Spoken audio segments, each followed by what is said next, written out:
RPSC school lecture biology का senior secondary level का जो हमने न्यू सिलेबस के अकॉर्डिंग पूरा का पूरा सिलेबस क्रिएट किया है, जो स्टडी मटेरियल क्रिएट किया है, उसके थोड़े से ग्लिम्स हैं जिसको आप देखना चाहें तो देख लीजिए।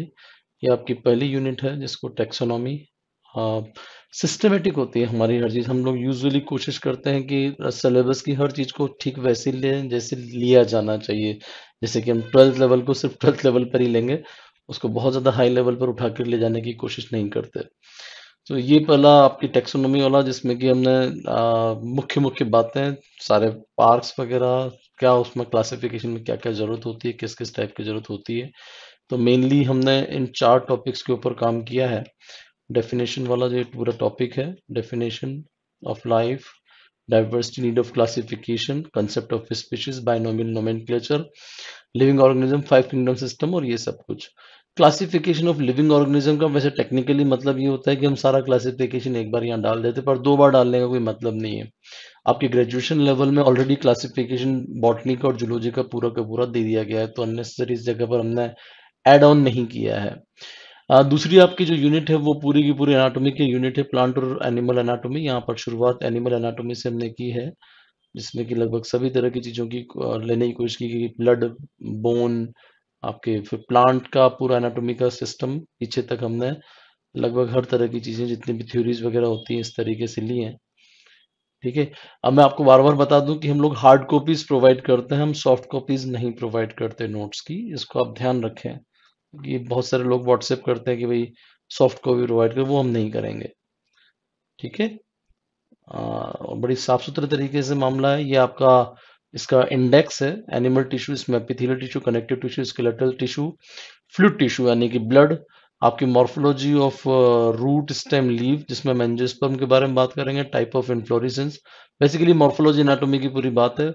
आपके fruits, tissue types, vascular system, anatomy of root and stem and secondary growth. ये मैंने थोड़ा सा एडिशनली डाल दिया है, सेकेंडरी ग्रोथ नाम नहीं दिया हुआ है, बट कभी कभी थोड़ा सा एडिशनल पढ़ लेना चाहिए मेरे हिसाब से।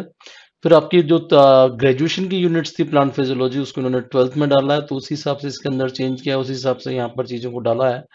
ये आपका plant water relation, plant water relation के बाद ये आपका कुछ कुछ बेसिक सी चीज़ें हैं जिसमें एसेंट ऑफ सेप के बारे में बात कर ली। यहाँ पर हम ओवरऑल इस ट्रांसपैरेशन के बारे में बात की है। ये आपका ट्रांसपैरेशन के एरिया अलग अलग क्या क्या चीज़ें आपकी वर्क करती है, फोटोसिंथेसिस का पूरा सिस्टम, जिसमें बेसिक जो होते हैं कि पिगमेंट वगैरह कैसे याद करना है, ये डायग्राम थोड़े अच्छे से दिए हैं हमने जितना अच्छा हो सकता है। केल्विन साइकिल का पूरा डायग्राम, और डायग्राम्स में हमने हिंदी मीडियम नहीं डाला, अभी ये सन को सूर्य नहीं लिखने की कोशिश की है थोड़ा सा। ये आप इसको इस तरह से देख लीजिए। कंटेंट को हमने कोशिश किया है बहुत अप टू द मार्क रखें, जितने संभावित प्रश्न पूछे जा सकते हैं वो सारे संभावित प्रश्नों के हिसाब से इस कंटेंट को रखा है। 12th लेवल की बुक्स का भी हमने इसमें इस्तेमाल किया है, तो अच्छे लेवल के अगर इंटरनेट पे हमें डायग्राम मिले हैं, जैसे कि ऑक्सिन वाला जो एक्सपेरिमेंट है, ये डार्विन, बॉयसन, जेनसन, पॉल और वेंट का, इसको हमने वैसे के वैसे लेने का प्रयास किया है, जिससे कि आपका जो क्लैरिटी है टॉपिक की वो थोड़ी सी बढ़े। हॉर्मोन्स, मजे की बात है नाम नहीं दिया हुआ है, लेकिन ग्रोथ रेगुलेटर अगर दिया जाता है तो आपको हार्मोन पढ़ना चाहिए, तो उस हिसाब से हमने हार्मोन के लिए एक एक दो दो पेजेस हमने इसमें ऐड कर दिए जितने हम ऐड कर सकते थे। ये आपका पूरा मिनरल न्यूट्रिशन आपके टॉपिक है, और मिनरल न्यूट्रिशन के बाद ये आपका संभावित तौर पे जो जो बीमारियां हो जाती है मिनरल डेफिशिएंसी से, ये आपकी पादप गतियां आपके टॉपिक है इसमें इस वक्त। सो ये कुछ एक टॉपिक, रेस्पिरेशन का टॉपिक आपका, नाइट्रोजन मेटाबॉलिज्म, उसमें दो चीज़ों को हमने ऐड किया है, न सिर्फ नाइट्रोजन फिक्सेशन बल्कि जो ग्रेजुएशन लेवल पे भी हमने पहले ऐड किया हुआ था कि आपको हम अमाइनो एसिड के बारे में भी थोड़ा सा आइडिया दें, स्पेशली यूरिया साइकिल वगैरह के बारे में, जो कि मजे की बात है प्लांट फिजियोलॉजी का हिस्सा नहीं होता, पर नाइट्रोजन मेटाबॉलिज्म का मतलब वो होता है। क्योंकि शब्दों पर हम जाएंगे, इसमें फैट मेटाबॉलिज्म पूरा का पूरा वैसे के वैसे ही। तो जो कंटेंट इसका है, प्लांट वाटर रिलेशन 1 से 11 प्लेस, प्लांट वाटर रिलेशन में absorption of water by plants, ascent of SAP, transpiration, photosynthesis, Hindi में चिंता मत कीजिएगा। तो टीसीए आपका क्रेब साइकिल, किण्वन यानी कि fermentation, pentose phosphate pathway, plant growth hormones, mineral nutrition, plant movement, metabolism of protein, nitrogen cycle, nitrogen fixation और metabolism of lipid. Animal physio बहुत देखने की जरूरत तो नहीं है, बहुत सबसे बड़ा टॉपिक एक्चुअली एनिमल फिजियोलॉजी। इसमें जो ये कंटेंट है ये इसी हिसाब से पूरा का पूरा लिया है। डायग्राम्स पर हमने थोड़ा काम किया है कि भाई थोड़े अच्छे लेवल के डायग्राम ले लिए जाएं, बट चूंकि वो कई बार कॉपीराइट वगैरह का भी इशू होता है तो वो थोड़ा सा हमें देखना होता है। ये काफी कुछ हमने एक अच्छे लेवल पे लेने की कोशिश की है। ये आपके न्यूरोट्रांसमीटर्स वगैरह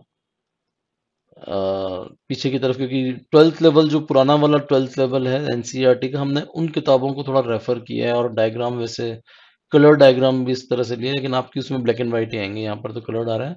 क्लैरिटी अच्छी आती है एक्चुअली। एंडोक्राइनोलॉजी को जैसे हमने अच्छे लेवल पे लेने की कोशिश की है, जितना अच्छा हो सकता था। और क्योंकि रिप्रोडक्टिव फिजियोलॉजी आपके पीछे की तरफ है और एंडोक्राइनोलॉजी अच्छे लेवल पे दी हुई है, सिलेबस जो दिया है। तो इसका जो कंटेंट है वो कुछ इस प्रकार से: digestion, respiration, circulation, excretion, skeletal system, क्योंकि आपकी लोकोमोशन है आपके, और लोकोमोशन में दो चीजें आती है: स्केलेटल सिस्टम और muscular system. Neural control and coordination और chemical control and coordination. Neural control में आपका ब्रेन और नर्व फिजियोलॉजी, और केमिकल कोऑर्डिनेशन में आपकी पूरी की पूरी एंडोक्राइनोलॉजी। रिप्रोडक्टिव फिजियोलॉजी को हम लोगों ने एम्ब्रियोलॉजी के साथ डाला है, जो ग्रेजुएशन लेवल पर है। जेनेटिक्स में मेंडलिज्म और जेनेटिक्स और इवोल्यूशन में जो टॉपिक्स लिए हैं, पहले मैं टॉपिक्स पर बात कर लूं कि आपका genetics and Mendelism, chromosome theory of inheritance. इसमें जो सेल बायो का जो क्रोमोसोम वाला टॉपिक है वो यहाँ पर भी डाला हुआ है, क्योंकि वो दो बार डालने का लॉजिक नहीं था, तो हमें लगा कि जेनेटिक्स के साथ इसको पढ़ा जाना चाहिए। तो क्रोमोसोम थ्योरी ऑफ इनहेरिटेंस के साथ ये है। Linkage and crossing over, sex determination, origin of life, geological time scale. नाम नहीं दिया हुआ है क्योंकि उन्होंने सिर्फ एक लाइन दे रखी है सिलेबस में। Evolutionary theories, evidences of evolution, types of evolution और ह्यूमन इवोल्यूशन। चूंकि ये ट्वेल्थ के टॉपिक है और लाइन में ट्वेल्थ दिया हुआ है वहां पर, तो उसको इसी प्रकार से हमने लिया है। उसके बाद एक यूनिट में जो मॉडिफिकेशन किया है कि ग्रेजुएशन लेवल से पूरी इकोनॉमिक जूलॉजी को उठाकर ट्वेल्थ लेवल का जो human biology and human welfare है उसमें ऐड कर दिया है। तो वो वाले टॉपिक एक्चुअली थोड़े से काट के, थोड़े से छोटे करके हमने इसमें वापस डाल दिए कि प्रोटोजोआ के क्या क्या इसके आपके महत्व हैं आपके दैनिक जीवन में, किस प्रकार से ये आपके लिए लाभप्रद या हानिकारक हो सकता है, क्या क्या बीमारियां हो सकती है। प्रोटोजोआ के बाद हमने ले लिया आपका पूरा हेलमिंथीज, मोलस्का, इंसेक्टा उनका। उसके अलावा ये अलग अलग तरह की फसलें, चावल और तोरिया, रैप सीड वगैरह, ये सब इनकी जितनी भी संभावित तौर पे डिटेल्स हो सकती थी वो हमने लेने की कोशिश की है। इसी का जो अगला हिस्सा है वो आपका ट्वेल्थ लेवल की इम्यूनोलॉजी और माइक्रोबायोलॉजी, जैसे टाइप्स ऑफ इम्यूनिटी। यहाँ पर माइक्रोबायो भी है, क्योंकि पैथोजेंस के बारे में बात की हुई है। तो ये इम्यूनोलॉजी के साथ साथ हमने थोड़ी सी आपकी माइक्रोबायोलॉजी, बेसिकली जो जैसे हम कहेंगे बीमारियां कौन सी वाली किससे होती है, वो वाली चीजों को ऐड किया है, जैसे पैथोजन एंड पैरासाइट्स। ये इस तरह का एक टॉपिक है जिसमें सभी चीजों को हमने एक जगह पे कंपाइल कर दिया है। ये नोट्स असल में कंपाइलेशन है, आप इसको यूं ना समझे हमने कोई अलग से हाथ लगाया है। एड्स वगैरह का टॉपिक अच्छे से दे रखा है हमने इसमें, कैंसर का टॉपिक बहुत अच्छे से दे रखा है। तो ये आपका जो टॉपिक्स हैं वो ये वाले हैं: types of immunity, acquired immunity, immune cells, antigen antibody, vaccine, pathogen and parasites, cancer और एड्स। 7वें नंबर की यूनिट्स मॉडिफिकेशन है अगेन, जिसमें ऑर्गेनिज्म एंड पॉपुलेशन, ये ऑर्गेनिज्म एंड इट्स एनवायरनमेंट। उसके बाद आपका बायोजियोकेमिकल साइकिल्स 3 तरह के, और पीछे की तरफ पॉल्यूशन। तो ये कुल मिलाकर आपका ट्वेल्थ लेवल का सारा सिलेबस। ग्रेजुएशन लेवल पर चूंकि सेल बायो को शिफ्ट कर दिया है तो बेसिक चीज तो हमने वही रखी है ट्वेल्थ वाली, लेकिन थोड़ी जगहों पर हमने लेवल्स बढ़ा दिए हैं, जैसे कि स्टेनिंग वगैरह को हमने इसमें इंक्लूड किया है अब, और साइटोलॉजिकल स्टेनिंग। उसके बाद मेम्ब्रेन की फंक्शनिंग पर हमने थोड़ा सा काम किया, क्योंकि ग्रेजुएशन लेवल पर ये काफ़ी ज़्यादा अच्छे लेवल पे आती है। आ, उसके अलावा हमारी सजेशन है कि थोड़ा सिग्नलिंग वगैरह आप अपने लेवल पे पढ़ लीजिए, क्योंकि उसके नोट्स नहीं बनाए जा सकते, वो थोड़ा सा मैं आपको सजेशन दूंगा ग्रेजुएशन लेवल पर अगर आप काम कर रहे हैं।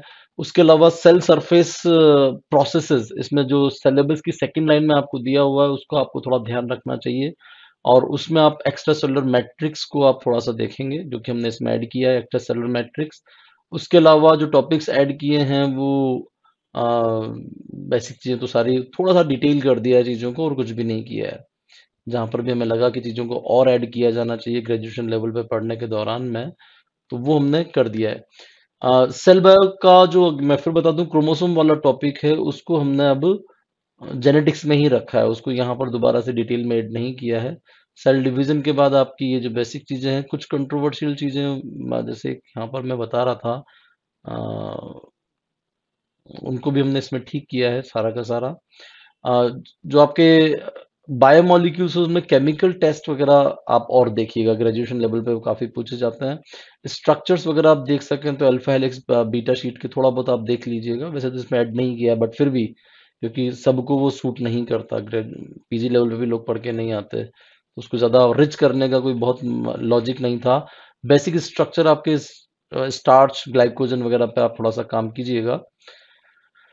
ये आपके लिपिड्स में बेसिक नाम सारे के सारे कौन से एसेंशियल लिपिड्स वगैरह हैं। एंजाइम में आप थोड़ा सा एडिशन और कर लें कि आप इनहिबिशंस वगैरह को देख के जाएं। ग्रेजुएशन लेवल पे इनहिबिशन और एलोस्टेरिक रेगुलेशन थोड़ा सा आपको आना चाहिए एंजाइम के लेवल पे। उन चीज़ों को भी हमने इस मटेरियल के अंदर ऐड कर दिया। लाइनवीवर बर्ग प्लॉट को ऐड किया क्योंकि ग्रेजुएशन लेवल पे एटलीस्ट हम लोग तो पढ़ाते हैं। इनहिबिशंस की छोटी मोटी स्टोरी आपको पता होनी चाहिए। विटामिन्स मजे की बात है दिया हुआ नहीं, लेकिन हमने ऐड किया क्योंकि इसके ऊपर क्वेश्चन खूब बार बनते हैं। तो इसका जो ओवरऑल कंटेंट है वो ये कि आपके जो मेजर डिस्कवरीज हैं, कौन से वैज्ञानिक ने क्या किया था, cytological staining procedure, cell structure, bacteria कोशिका का माप, size shape and number, protoplasm, structure of plasma membrane, structure and properties and function of the cell surface, cell processes, और इसमें सेल प्रोसेसेस के अलावा एक्स्ट्रा सेलुलर मैट्रिक्स, ये सारे के सारे टॉपिक्स आपके unit number 1 graduation level. Graduation level 2 में इसमें symmetry, coelom and metamerisation, metamerism and arthropodisation, ये एक बहुत प्यारा टॉपिक है, चारों के चारों इनको हमने यहाँ पर इंक्लूड कर दिया है अच्छे से। उसके बाद ऑर्डर लेवल का क्लासिफिकेशन आपके सिलेबस में है, तो ऊपर से नीचे तक ऑर्डर लेवल का क्लासिफिकेशन। बीच बीच में हमने रट्टा मारने के लिए कुछ टेबल्स इस टाइप से बना दिए जिससे कि आपको चीजें लर्न करना आसान हो जाए। हिंदी वाले क्लासिफिकेशन में तो स्पेशली हमने किया है। काफ़ी मेहनत करनी पड़ती है, हम समझते हैं आपको। तो चीज़ें ज़रा आइटमाइज़ तरीके से और सिर्फ़ उतना ही जितना कि एक्चुअली याद करना आवश्यक है, उतने के लिए हमने 2 पार्ट्स एक्चुअली कर दिए हैं कि एक बार आप क्लास लेवल पे याद करो और एक बार इसको ऑर्डर लेवल पे याद करो। एक बार क्लास लेवल पे याद हो जाता है तो ऑर्डर लेवल पे फिर याद करने में दिक्कत नहीं आती। तो ये जो क्लासिफिकेशन वाली टेबल्स है ये क्लास लेवल की है। फिर अंदर डिटेल में जब जा रहे हैं तो ये ऑर्डर लेवल पे है, गण जिसको आप कहते हैं। नीचे की तरफ इसमें जब एंड होता है क्लासिफिकेशन, तो यहाँ पर हमने वापस जैसे प्लांट वाले सिस्टम की जो फैमिलीज है वो भी इसी यूनिट के अंदर है, जैसा कि आप जानते हैं floral characters of certain families of the plant, वो यहाँ पर इंक्लूड किया गया है। तो ये आपका 144 पेज के लगभग का पूरा कंटेंट है एंड आपकी जो यूनिट नंबर 2 है। Type studies normal type study जैसा ही है। वैज्ञानिकों के नाम पर हमने इसमें विशेष ध्यान रखा है और जो कंटेंट है इसका पूरा का पूरा वो सिंपल है, बहुत ज़्यादा नहीं है। It is amoeba, Obelia, Taenia solium, Ascaris, Pheretima and Periplaneta and frog and rabbit की अंगों की औतिकी। जो नई यूनिट जुड़ी है आपकी वो ये वाली यूनिट है जिसको आप यूनिट नंबर 4 कह रहे हो। ग्रेजुएशन लेवल पे आपको algae, fungi, bryophyte, pteridophyte, gymnosperm, ये आपको डिटेल में पढ़ना है। पहले आप एलिमेंट्री क्लासिफिकेशन पढ़ते थे तो 12th लेवल की जो शीट्स हुआ करती थी अलग अलग इंस्टीट्यूट्स की, उससे मामला बैठ जाता था, पर प्लीज अब ऐसा ना करें। हर चीज के लाइफ साइकिल को आप ढंग से देखेंगे। इवन हमने अपने इस मटेरियल में टाइप स्टडीज को इंक्लूड कर दिया है। जैसे कि अगर मैं आपसे ये कहूँ, क्योंकि आपको थोड़ा बड़ा लगेगा, जिम्नोस्पर्म में मैंने साइकस और पाइनस को इंक्लूड किया है क्योंकि मुझे ऐसी फील आती है कि ओनली लाइफ साइकिल आप सुपरफिशियल लेवल पे पढ़ जाएं तो उससे काम नहीं चलेगा। आपको एक दो टाइप स्टडीज अपने लेवल पर भी जोड़ देनी चाहिए। टेरिडोफाइट में हमने सिलेजिनेला वगैरह को ऐड किया हुआ है, ठीक है। और यहाँ पर वैसे जरूरत नहीं थी, यहाँ पर तो ऑलरेडी बहुत सारा है। तो algae, fungi, bryophyte, pteridophyte, gymnosperm, ये डिटेल में है लगभग 164 पेज का। एम्ब्रियोलॉजी को, नॉर्मल एम्ब्रियोलॉजी आपकी ग्रेजुएशन लेवल की, जो अपनी रिप्रोडक्टिव फिजियोलॉजी जो है उधर से 12th लेवल की एनिमल फिजियोलॉजी, वो असल में यहाँ पर जोड़ी गई है। तो डिटेल जैसे एंडोक्राइन कंट्रोल ऑफ ओव्यूलेशन, ये वहाँ वाला और यहाँ वाला सेम है, तो वहाँ हमने ऐड नहीं किया है उधर की तरफ 12th लेवल वाले में, इसको सीधे यहाँ पर कर दिया है। फिर रिप्रोडक्शन इन प्लांट, ये 12th लेवल पे था, यहाँ पर हमने थोड़ा एम्ब्रियोजेनेसिस वगैरह की चीज़ों को ऐड करते हुए थोड़ा बड़ा बनाया है इसको, क्योंकि मामला ग्रेजुएशन लेवल का है, तो इसमें जो टॉपिक्स हैं वो इस प्रकार से ऐड किए हैं। बहुत ज़्यादा तो नहीं है बट स्टिल काफ़ी रिच है ये। Developmental male and female gametophyte types of ovule, embryo sac, pollination, double fertilization, endosperm के types और development of embryon dicots। Ethology PG level की थी, वो यहाँ पर है, बहुत ज़्यादा अंतर तो नहीं है क्योंकि एक्सपेरिमेंट लेवल पर हम जारी रहे क्या क्यों क्या और कौन सी वाली चीज़ें, इसी पर हमने इसको पूरा का पूरा फोकस रखा है। ये अच्छी खासी एक इथोलॉजी है, कोशिश की हमने बहुत अच्छा बनाने की। और बायोस्टेट्स, जो सिंपल बायोस्टेट्स है वो ये वाला है इस तरीके का, जिसमें हमने आपका ये ग्राफिकल रिप्रेजेंटेशन वाला टॉपिक पर तो विशेष रूप से काम किया है कि कौन कौन से ग्राफिकल रिप्रेजेंटेशन वाले टॉपिक्स होते हैं। पीजी लेवल में चूंकि इकोलॉजी को अच्छे लेवल पे इंक्लूड कर दिया और पहले इसमें ऑलरेडी बायोडाइवर्सिटी थी, तो हमने क्या किया, यूनिट 1 और 5 को क्लब करके एक सिंगल शीट बना दी, सिंगल मॉड्यूल बना दिया। जो आपके क्लाइमेटिक, एडेफिक और बायोटिक फैक्टर्स थे उनको हमने शुरू किया है। सबसे पहले मैं इंडेक्स बता दूं आपको, इंडेक्स किस तरीके से बनाया गया है इसका। सारे क्लाइमेटिक और बायोटिक फैक्टर्स यहाँ लिए, उसके biotic factors, ecological adaptation, ecosystem, population, ecological succession. और जो नीचे वाला हिस्सा था, endemism, hotspot, plant and animal distribution with special reference to Rajasthan और ये सब कुछ, ये हमने पीछे की तरफ इसी के अंदर जोड़ दिया। तो पहले मैं आपको ये बता दूं, ये राजस्थान की बायोडाइवर्सिटी, ये आपके अलग अलग यहाँ के हमारे राजस्थान के नेशनल पार्क्स वगैरह, उल्टे चल रहे हैं अपन थोड़ा सा। ये मुख्य जो आपकी परियोजनाएं हैं, वन विभाग किस प्रकार से काम करता है, ये आपका थ्रेटन्ड प्लांट कौन कौन से हैं, उस तरीके से। ये आपका हो गया सक्सेशन की पूरी बातें। इकोलॉजिकल सेक्शन उल्टा चल रहा हूँ मैं थोड़ा सा, यहाँ पर आपका इकोलॉजिकल सेक्शन के पहले आपका पॉपुलेशन के बारे में पूरी बातें, इकोलॉजिकल एफिशिएंसी यानी कि आपका इकोसिस्टम, इकोसिस्टम के पहले और जाओगे तो यहाँ पर ये किस प्रकार के एडेप्टेशंस हैं, एडेप्टेशंस के पहले हमने लिया है इसमें सारे एडेप्टेशंस ये हो गए। एडेप्टेशन के पहले आपका बायोटिक फैक्टर्स, ये आपके एडेफी फैक्टर्स और ये सारी चीजें। तो कुल मिलाकर दूसरा हिस्सा है बायोटेक्नोलॉजी। इसमें जो ध्यान रखना है आपको, tools and techniques, molecular tools and techniques, यानी कि बेसिक इलेक्ट्रोफोरेसिस, सेंट्रिफिकेशन तो आप लोग पढ़ोगे ही पढ़ोगे, बट क्या क्या एप्लीकेशन है उनको हमने समराइज करके देने का प्रयास किया है यहाँ पर, क्योंकि क्वेश्चन बहुत सिंपल आने वाले हैं, बहुत हाई लेवल के क्वेश्चन नहीं आने वाले हैं। तो समराइज करने के बाद उसमें जो मेन ध्यान रखा है वो एग्रीकल्चर जो मामला है, यानी कि ये जो आपको रटना भी है, एग्रोबैक्टीरियम वगैरह, इस पर आपको विशेष रूप से काम करना है, इसका आप ध्यान रखेंगे। एग्रोबैक्टीरियम से रिलेटेड जितने भी वेक्टर्स हैं उनको आप प्रॉपर कीजिएगा। जितनी भी ट्रांसजेनिक आपकी क्रॉप्स हैं उनके नाम वगैरह, कौन सी वाली चीज किस तरह से बनाई गई है, इनके मेडिकल एप्लीकेशंस, बायोटेक्नोलॉजी के, थोड़ा सा प्लांट टिश्यू कल्चर, और प्लांट टिश्यू कल्चर के अलावा सबसे ज्यादा इंपॉर्टेंट थोड़ा सा एनिमल टिश्यू कल्चर को भी आपको देख के जाना है। कंटेंट वाइज अगर हम देखेंगे तो ये कुछ इस तरीके का है, जिसमें definition scope of biotechnology, application of biotech, recombinant DNA technology and related terms. ये हमने हमारी तरफ से ऐड किया क्योंकि इतना सारा आरडीटी पढ़ाने का कोई मतलब नहीं है, हमने सिर्फ उतनी सी चीजों को ऐड कर दिया जो आपके एक्चुअली प्रश्न बनते हैं किसी भी अच्छे एग्जाम में। Transgenic animal and plant, biotechnology in health care and tissue culture, tissue culture में अच्छा खासा रिच है। उसके बाद यूनिट 3 और 4 को हमने एक ही जगह, एक ही शीट के अंदर रखा है। उसमें इलेक्ट्रोफोरेसिस, आपका सेंट्रिफिकेशन, क्रोमेटोग्राफी, ये गैस क्रोमेटोग्राफी वगैरह की डिटेल्स, पीएलसी वगैरह के क्या यूजेस हैं। इसको थोड़ा इंग्लिश मीडियम में रखा है हमने, क्योंकि टेक्निकल टर्म को बहुत ज़्यादा हिंदी कर देने में बड़ा मुसीबत हो जाती है। वो होता क्या है, निकल के आ जाता है फिर ये। जैसे एक बार ये विच्छेदन क्षमता एक शब्द था, तो मुझे खुद को कंफ्यूजन हो गया कि ये, फिर बाद में पता चला हम लोग रिजोल्यूशन, रिजॉल्विंग पावर के बारे में बोल रहे हैं। तो उस तरह के कुछ शब्दों को फिर हमने सोचा इसको अंग्रेजी में रखा जाए तो ज्यादा बेहतर होगा, ये विच्छेदन क्षमता, ठीक है, रिजॉल्विंग पावर। तो वो थोड़ा सा आप देखेंगे। माइक्रोस्कोपी यहाँ पर दी हुई है अच्छे से। उसके बाद आपका इलेक्ट्रॉन माइक्रोस्कोपी आगे आगे की तरफ आ जाती है। क्या क्या टेक्निक्स इलेक्ट्रॉन माइक्रोस्कोपी के साथ यूज हो रही हैं। कलरीमेट्री, ये आपकी कलरीमेट्री और स्पेक्ट्रोफोटोमेट्री। उसके बाद एलाइजा का डिटेल हमने इसमें लेने की कोशिश की है, अच्छा खासा है। तो ये हमारा पूरा का पूरा कंटेंट है, इसको आप देख लेंगे। Electrophoresis, centrifugation, chromatography, microscopy, electron microscopy, spectrophotometry, colorimetry, analyser. ये जो टूल एंड टेक्निक वाला पार्ट है, तो ये आपका ecology 1 and 5, unit number 2 biotechnology और यूनिट नंबर 3 एंड 4 एक साथ है।